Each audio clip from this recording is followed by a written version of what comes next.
Would you believe me right now if I told you that you were not going according to the right time? Would you think I was crazy? Would you think I lost my marbles?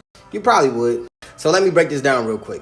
So this is what has been done with time. Time has been distorted, it has been changed, it has been manipulated over time. And those who have the ability and the right to change time or manipulate time are those in prominent positions, such as now, when it comes to time, the average individual over here in America, when they think of time, they think of it in a linear perspective, aka past, present, and future, or beginning, middle, and end, right? But here's where it gets tricky, right? This is the image of a modern day clock in which we use to track time. And what I want to point out that's so important about this clock is the shape of the clock, right? It's a circle. This is very important because time was originally meant to be looked at from a cyclical format, aka a cycle. This is why they say what goes around comes around. But peep game real quick, right? They got everybody thinking that a new day starts at 12 a.m. 12 a.m. is midnight. Keyword, mid, the middle. So how is the middle of the night the start of a new day? That makes no sense. And that is actually an incorrect teaching. A new day actually starts when the sun is rising. The rising of the sun, aka around 5 o'clock to 6 o'clock, is a new day.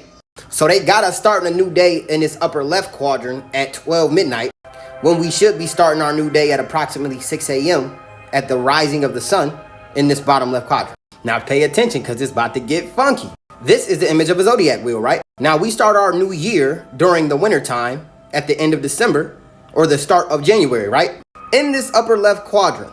So we are taught nationally that the absence of the sun in the middle of the cold-hearted winter is the new year. But that's not true, because the new year is denoted when the sun comes around, aka in the spring, during the spring equinox, when all life is being born and all vegetation is being born. Animals in nature actually give birth in the spring.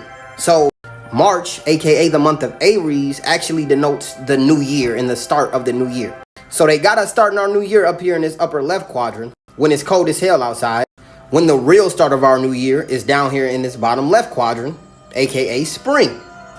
And the sun right here in the middle is so important because the sun is actually the governor of the realities of all individuals or organisms living underneath the spectrum of this sunlight. And if we are not in sync with the sun, aka Ra, which governs the 4 seasons, then you are not in tune with the universe, and that is a big problem. Because if somebody can distort your perception of time, they can distort your reality.